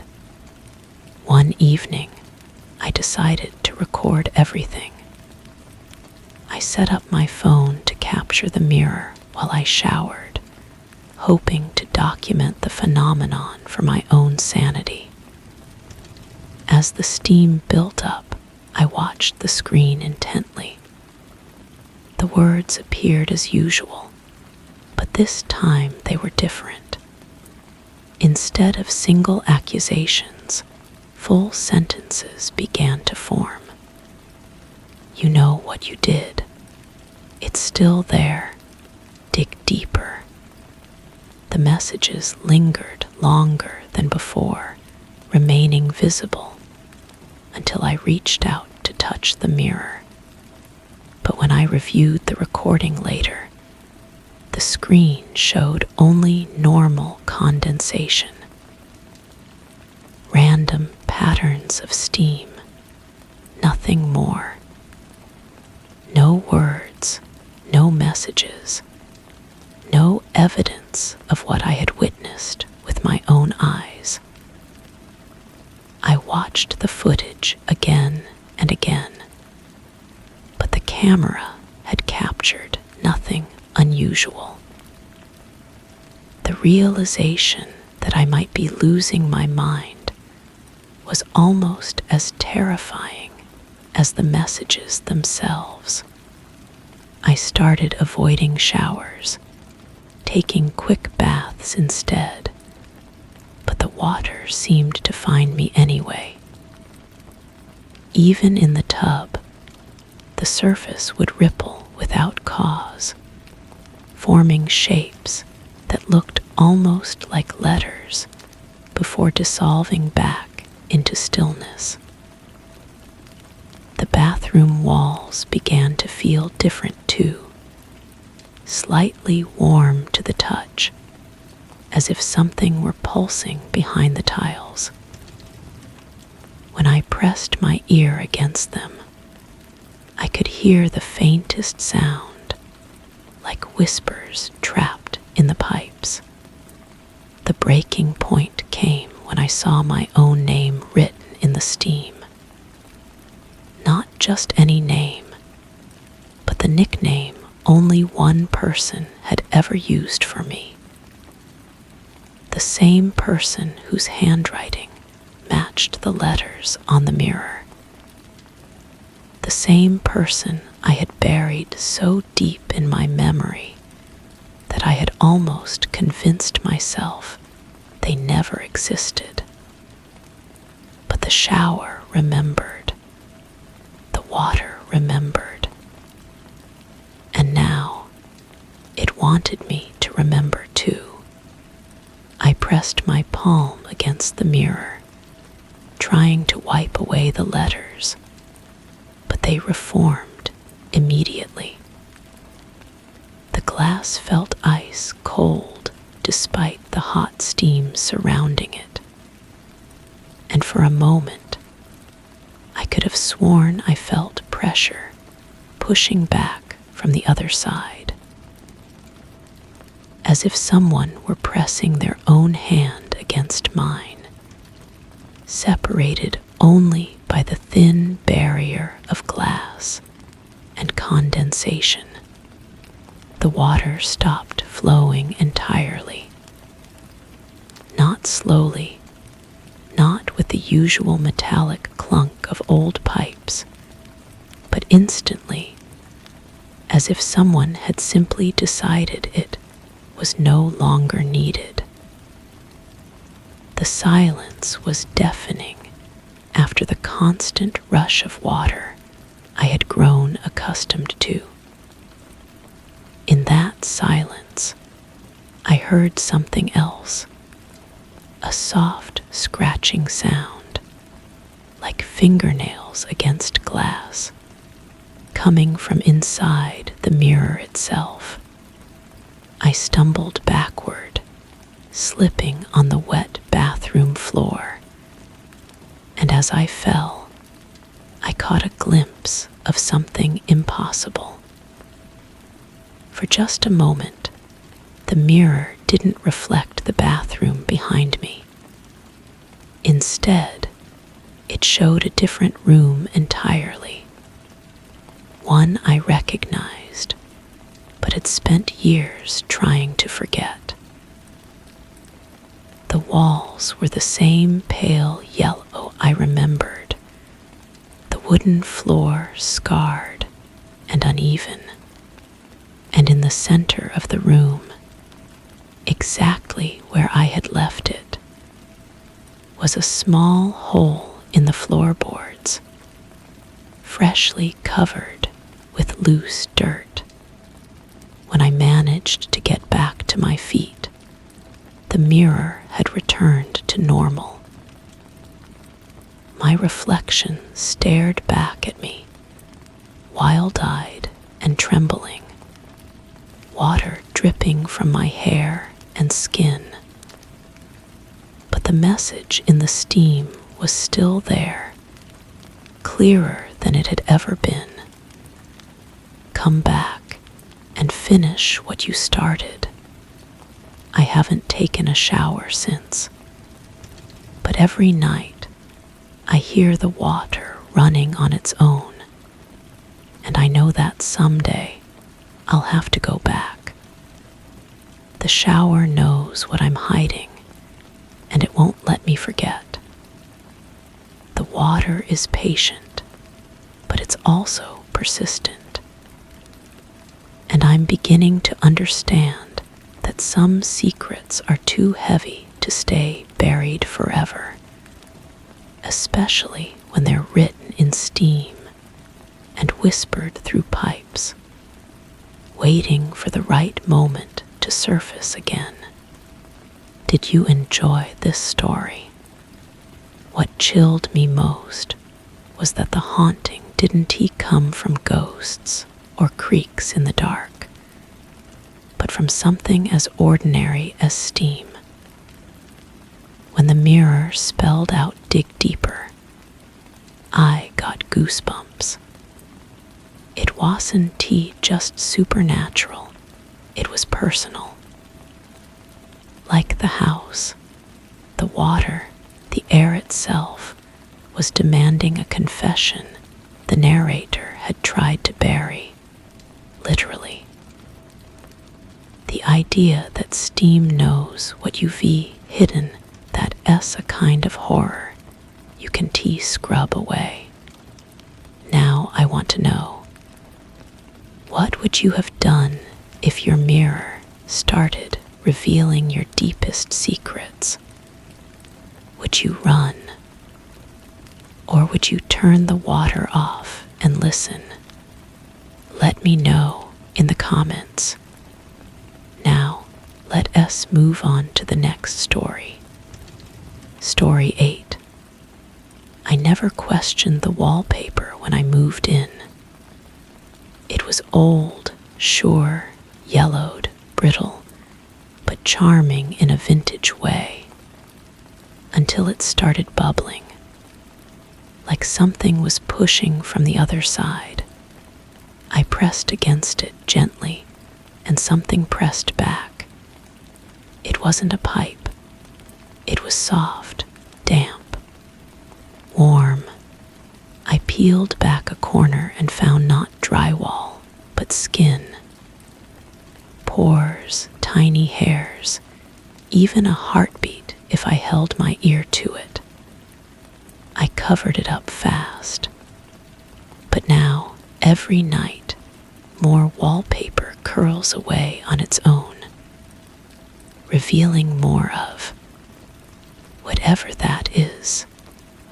The apartment had been perfect, really.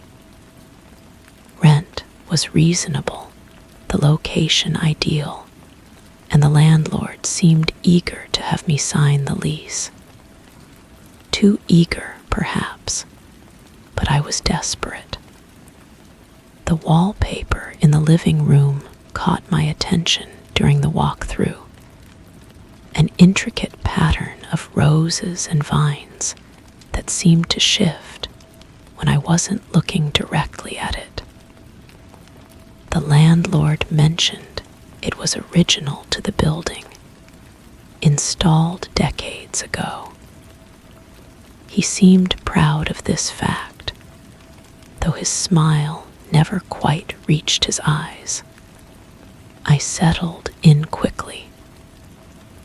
The wallpaper became part of my routine, a familiar backdrop to my daily life.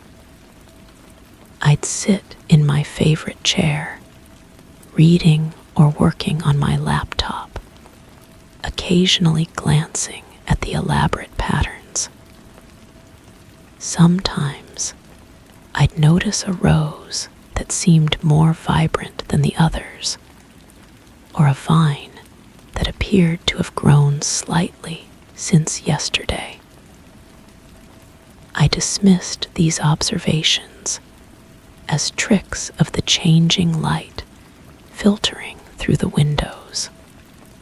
The first bubble appeared on a Tuesday morning. A small, barely noticeable protrusion near the baseboard, as if someone had trapped a marble beneath the paper.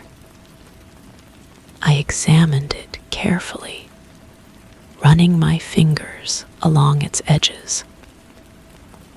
The wallpaper felt different there, softer, more pliable. When I pressed down, the bubble compressed with a slight give that reminded me of pressing against a balloon filled with thick liquid. Over the following days, more bubbles emerged. They appeared in seemingly random locations, sometimes clustered together, sometimes isolated. Each one felt identical to the first, soft, yielding, warm to the touch. I began documenting their locations, sketching rough diagrams in a notebook I kept on the coffee table. The pattern of their emergence seemed deliberate, though I couldn't decipher any logic behind it.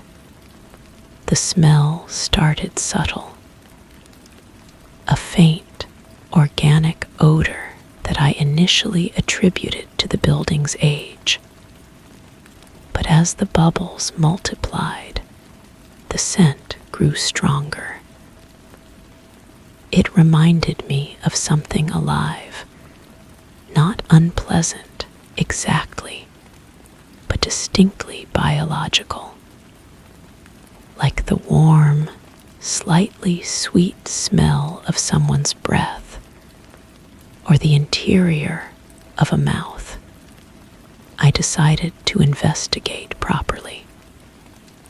With a craft knife, I carefully scored along the edge of the largest bubble, creating a small flap.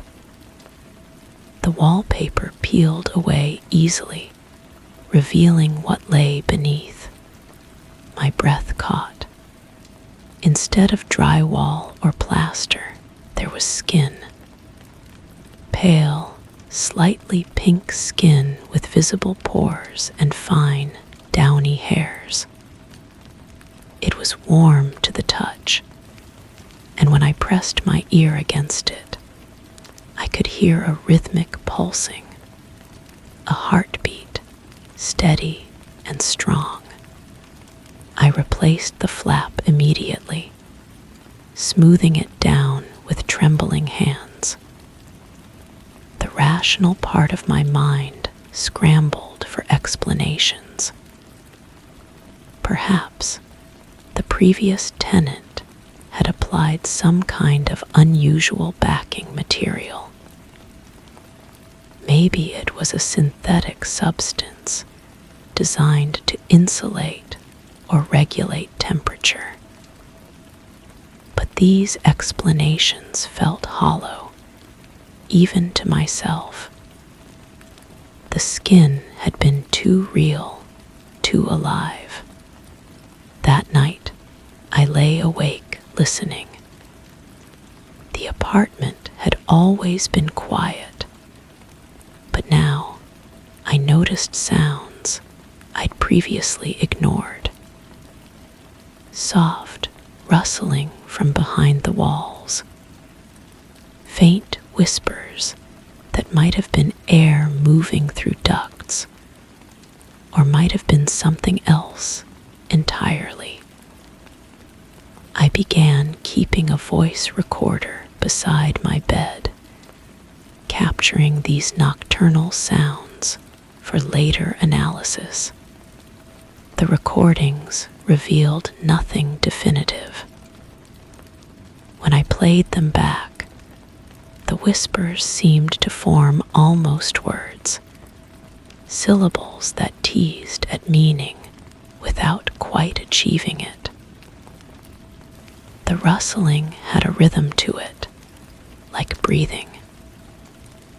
Deep, slow breaths that seemed to synchronize with my own sleeping pattern. More wallpaper began peeling on its own. I'd return home to find new sections curled away from the wall, revealing patches of that impossible skin. The exposed areas were growing larger, connecting to each other like pieces of a puzzle, slowly revealing a larger picture. I started photographing each new revelation, building a visual record of what was happening. The photographs showed something disturbing. The skin patches weren't random. They were forming a shape, a rough outline that resembled a human form, as if someone were pressed against the other side of the wall, trying to push through. The bubbles, I realized, were not random either. They marked the locations where fingers, knees, elbows would press against a barrier, trying to break free. I began spending more time away from the apartment, finding excuses to work late or visit friends. But the pull to return was always there, a curiosity that bordered on compulsion. I needed to see what would happen next. The wallpaper continued its patient reveal, more sections peeling away each night, exposing more of that warm, living surface. The smell intensified. Now it filled the entire apartment, a thick, organic presence that seemed to cling to my clothes and hair. I installed an air purifier, but it made no difference. The scent wasn't in the air. It was emanating from the walls themselves, seeping through the remaining wallpaper like perspiration. I tried to research the building's history, but found surprisingly little information. The landlord avoided my calls, and the previous tenant's forwarding address led to a dead end. The few neighbors I managed to speak with seemed evasive, changing the subject when I mentioned the wallpaper or the smells. The breakthrough came when I discovered that the skin patches were responsive.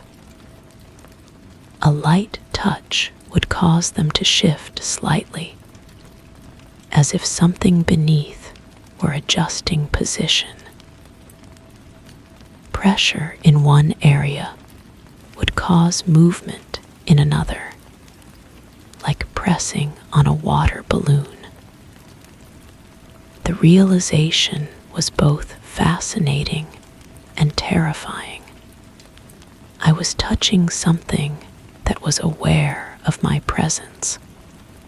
I began a systematic exploration, mapping the responses, documenting the reactions. The skin was definitely alive, definitely conscious. It would warm under my touch, and I could feel what seemed like recognition in its movements. Sometimes, when I placed my palm flat against a larger patch, I could feel something pressing back from the other side, matching my gesture exactly. The wallpaper was accelerating its retreat. Entire sections would peel away overnight, leaving broad expanses of exposed skin. The human outline was becoming unmistakable. A figure pressed against the wall, arms spread wide, face turned toward the room. The detail was extraordinary. I could see the delicate lines of fingerprints, the texture of lips, the fine wrinkles around closed eyes. I stopped leaving the apartment. The outside world seemed distant and unreal compared to what was happening in my living room. I moved my bed closer to the wall, spending hours in close observation. The skin had a hypnotic quality. Its slight movements and warmth drawing me into long periods of passive watching. The final revelation came gradually. The last strips of wallpaper peeled away on their own, revealing the complete figure. It was beautiful in a way that defied rational thought. The skin was perfect, unmarked, with a luminous quality that seemed to emit its own soft light. The face was peaceful, eyes closed, lips slightly parted as if in sleep. I placed my hand against the figure's cheek and felt it turn slightly toward my touch. The lips moved, forming silent words I couldn't decipher. The eyes remained closed, but I could see movement beneath the lids, as if dreams were playing out just beyond my perception. Now I understand why the landlord was so eager, why the previous tenant left no forwarding address. The wallpaper wasn't hiding the figure, it was holding it in place. With each peeled section, with each exposed patch of skin, something was getting closer to breakthrough. The wall was becoming thinner, more permeable. I can feel it watching me now, even with its eyes closed. The apartment has become a cocoon, warm and alive, breathing with a rhythm that matches my own. The outside world has faded to a distant memory. There's only the wall, the figure, and the growing certainty that soon, very soon, the barrier between us will disappear entirely. The last patch of wallpaper clings to a small section near the ceiling. Sometimes I reach for it, fingers stretched upward, ready to complete what was started. But I hesitate, because I know that once it's gone, once the figure is fully revealed, there will be no going back. The wall will open, and whatever has been waiting so patiently will finally step through. I can hear it breathing now, just behind that last piece of yellowed paper, waiting for me to make the final choice. Did you enjoy this story? What struck me most was the eerie intimacy of it, the slow, almost loving way the wallpaper peeled back to reveal skin. Not horror in the traditional sense, but something deeper, more invasive. The moment the narrator placed their hand on the cheek and felt it move, that haunted me.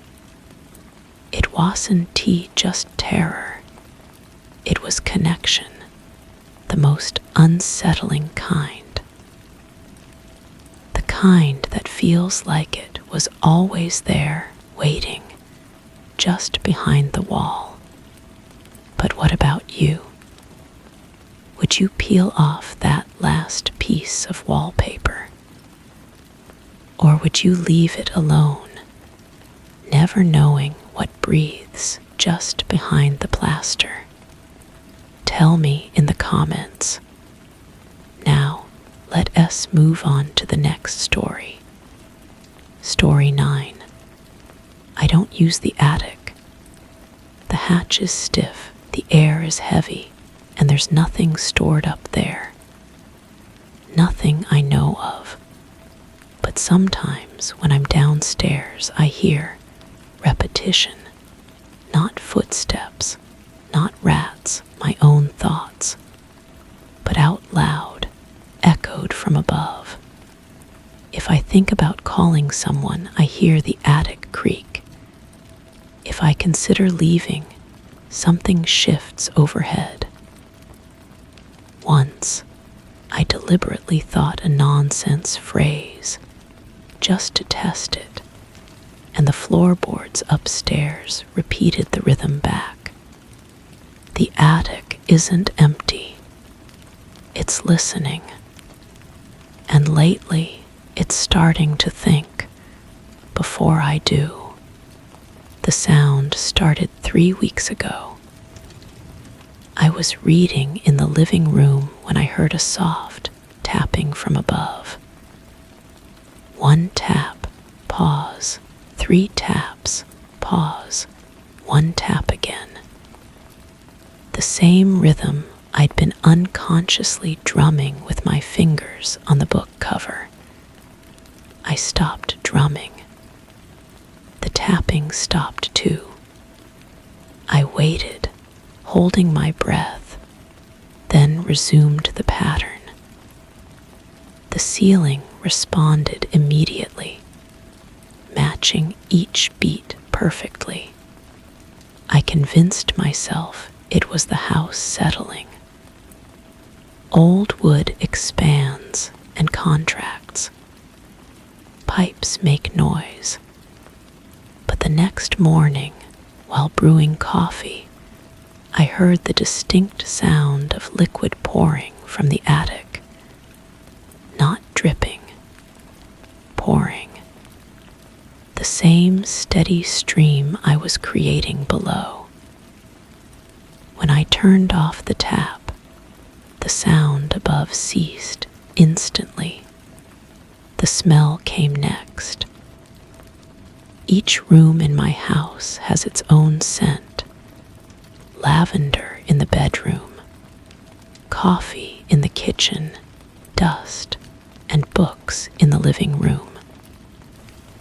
But now, wherever I went, that same combination of odors would drift down from the ceiling moments later, as if something was sampling the air I breathed and releasing it back, slightly stale, slightly wrong. I started documenting everything. Each echo, each repetition, each impossible coincidence. My notebook filled with observations. The way shadows on the ceiling moved independently of their sources. How the overhead light would dim whenever I squinted. How the temperature above seemed to mirror my own body heat. The mirror in the hallway began reflecting the wrong angle. Instead of showing my face straight on, it caught my profile, as if I were standing somewhere else entirely. When I moved to align myself properly, the the reflection would shift back to normal. But I could swear I saw movement in the attic access panel behind me. I decided to investigate. The ladder groaned under my weight as I climbed toward the hatch. The metal was ice cold despite the warmth of the day. As I pushed against the panel, it gave way with surprising ease, as if it had been recently loosened. The darkness above seemed to pulse, breathing in rhythm with my own lungs. I pulled myself up into the cramped space, flashlight sweeping across bare beams and insulation. Nothing. Empty. But the air was thick with the mingled scents of every room below, concentrated into something almost tangible. The floorboards beneath my knees vibrated softly, like a massive heartbeat. Then I saw it. In the far corner, barely visible in the flashlight beam, was a perfect impression in the dust. Not footprints, something else. A shape that matched my own body, as if I had been lying there for hours. The dust around the outline was disturbed, swirled in patterns that looked almost like writing or thinking. I backed away, but the floorboards creaked in sequence, each sound corresponding to my retreat. As I reached the hatch, I heard something that made my blood freeze. My own voice, coming from the dark corner where the impression lay. It was speaking the exact words I was thinking. This isn't possible. This isn't real. But the voice was saying them before I formed the thoughts. By seconds, by just enough time to matter, I dropped through the hatch and slammed it shut. But the voice continued above, now discussing my plans to leave, to call someone, to pretend this never happened. Every decision I might make, narrated in my own voice before I made it. The pattern has continued since then. The attic knows my thoughts before I do. It speaks my words before I say them. It makes my choices before I'm aware I have them. I've stopped trying to think quietly, because silence only makes the echoes louder.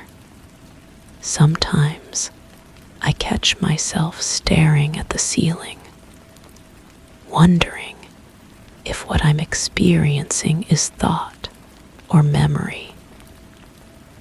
If the ideas forming in my mind are mine or reflections of what's already been decided above.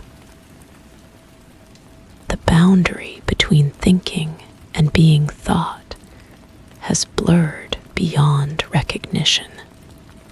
The house feels different now. The walls seem to pulse with anticipation. The air tastes of decisions not yet made.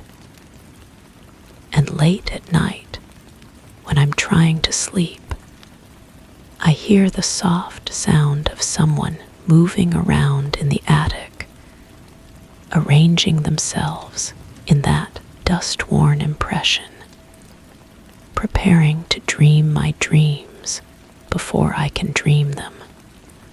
I've tried to leave. The thought forms, and immediately I hear the attic creak with what sounds like approval. Like it's been waiting for this decision. Like it's been preparing for what comes next. But I haven't left yet. Maybe I won't. Maybe I can't. Maybe the choice was never mine to make. The attic is thinking now, and I'm just the echo. Did you enjoy this story? For me, this one hit differently. The moment the attic started thinking before the narrator did, that single, chilling shift turned a classic haunted house setup into something far more invasive. The attic wasn't just occupied. It was becoming. The scene that really got under my skin was the discovery of that dust imprint, shaped like the narrator's own body, as if the attic had already rehearsed being them. But how about you? Would you have climbed into the attic at all? Or would you have sealed that hatch the moment the tapping began? Let me know in the comments. Now, let's move on to the next story.